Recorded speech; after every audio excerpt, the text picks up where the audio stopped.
हमारे चैनल को सब्सक्राइब करना ना भूलें और बेल आइकन को ज़रूर प्रेस करें ताकि अगली वीडियो आप तक आसानी से पहुंचे।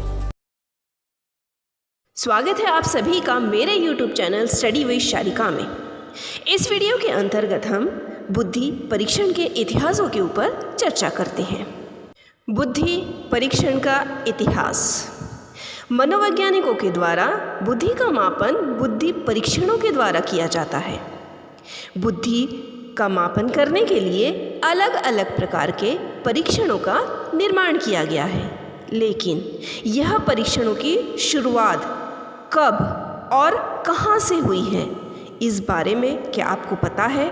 इसी के ऊपर हम इस वीडियो में चर्चा करेंगे। उसी प्रकार से इस वीडियो के अंत में हम कुछ प्रमुख बुद्धि परीक्षणों का भी ऊपर चर्चा करेंगे, जिनका प्रयोग सबसे अधिक बुद्धि मापन के लिए किया जाता है।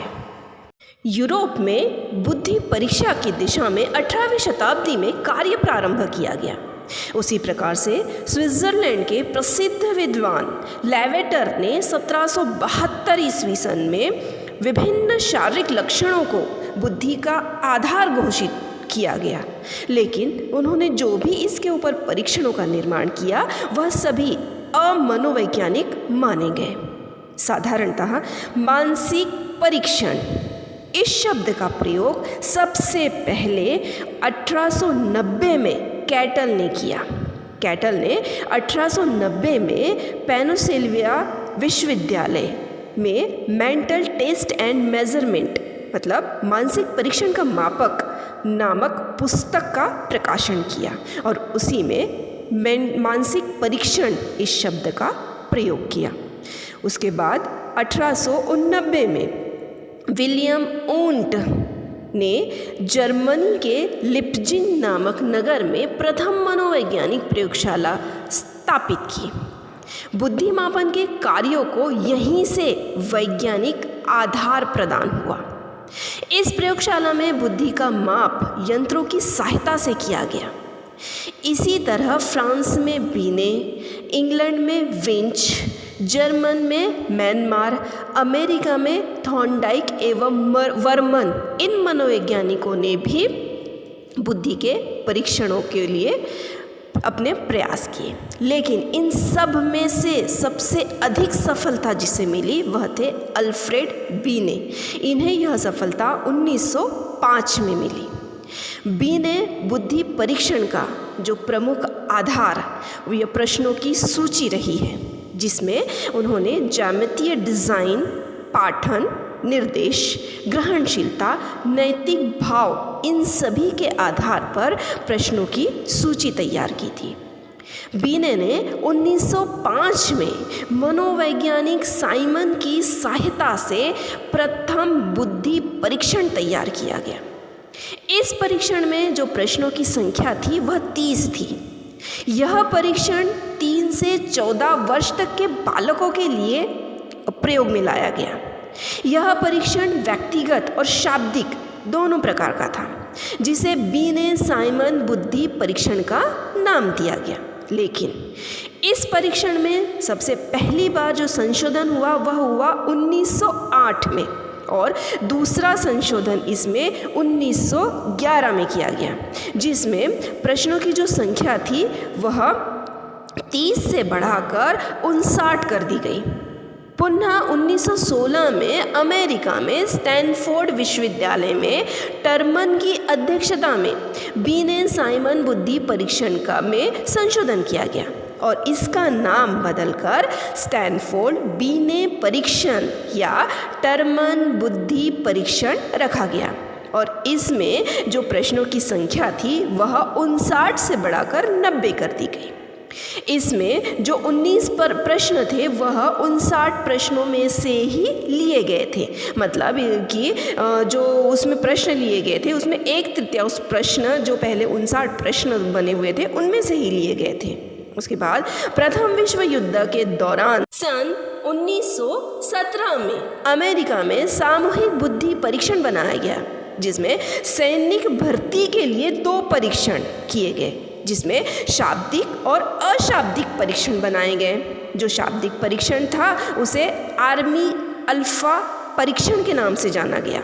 यह आर्मी अल्फा परीक्षण शिक्षित व्यक्तियों के लिए तैयार किया गया था। तो अशाब्दिक परीक्षण को आर्मी बीटा परीक्षण कहा गया। यह अशिक्षित व्यक्तियों के लिए तैयार किया गया था। अब जो भारत है, भारत में भी कुछ परीक्षणों को तैयार किया गया, जिसमें सन 1922 में FG कॉलेज जो लाहौर में थे, वहाँ के डॉक्टर CH राइस ने शाब्दिक और वैयक्तिक परीक्षण बनाए, जिनमें उन्होंने प्रश्नों की संख्या 35 रखी।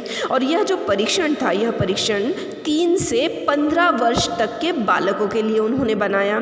इस परीक्षण को राइस ने हिंदुस्तानी बीने परफॉर्मेंस पाउंड स्केल या हिंदुस्तानी बीने साइमन परीक्षण का नाम दिया।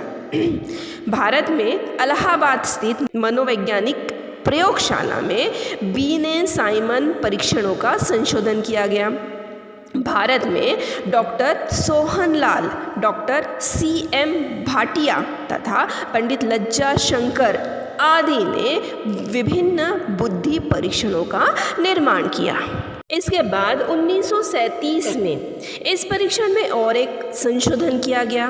यह संशोधन टर्मन तथा मैरिल द्वारा किया गया और इसे नया संशोधित स्टैनफोर्ड बीने परीक्षण नाम दिया गया। उसी प्रकार से इसे द 1937 बीने के नाम से भी पुकारा गया। इसके बाद स्टैनफोर्ड बीने परीक्षण में जो संशोधन हुए वह क्रमशः 1960, 1986 तथा 2003 में हुए। अब हम देखते हैं कुछ ऐसे प्रमुख बुद्धि परीक्षण जिनका प्रयोग बुद्धिमापन के लिए सबसे अधिक किया जाता है, जिसमें नंबर 1 बीने परीक्षण, 2 वैशलर परीक्षण या मापनी, 3 Raven progressive matrices, 4 good NF draw a man परीक्षण, 5 पीबॉडी चित्र शब्दावली परीक्षण, 6 बच्चों के लिए निर्मित कॉफमैन मूल्यांकन परीक्षण माला। इन परीक्षणों में से बीने परीक्षण के ऊपर हमने पहले ही चर्चा कर चुके हैं, इसीलिए हम दूसरा परीक्षण देखते हैं, वैशलर परीक्षण या मापनी। वैशलर ये जो थे, यह अमेरिका के बेलव्यू अस्पताल में मनोचिकित्सक थे।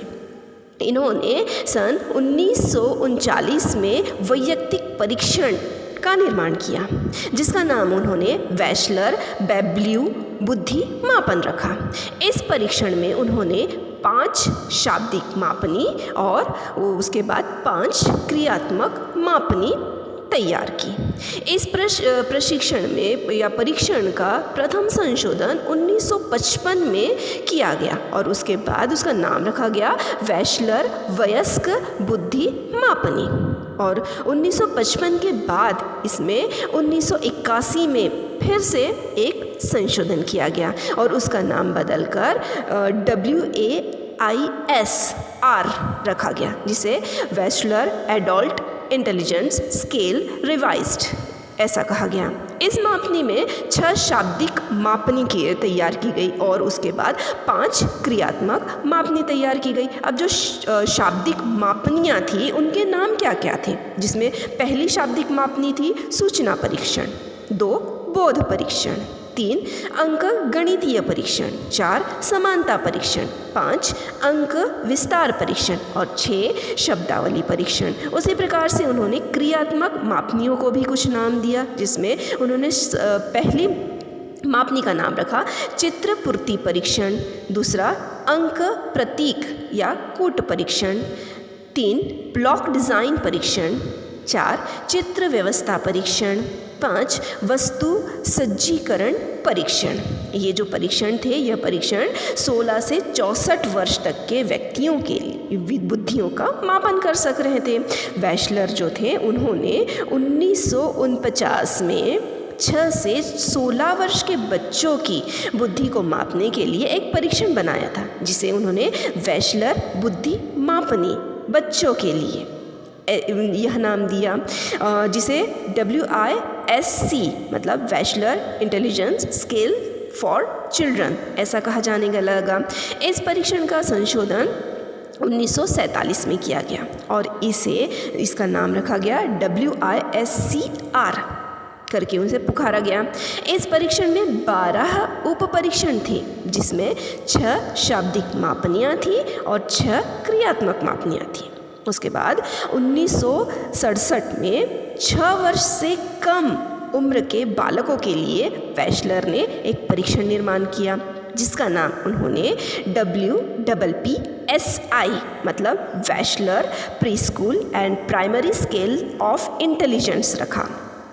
इस परीक्षण में 11 उप परीक्षण थे और उसमें 6 शाब्दिक मापनी तथा 5 क्रियात्मक मापनी थी।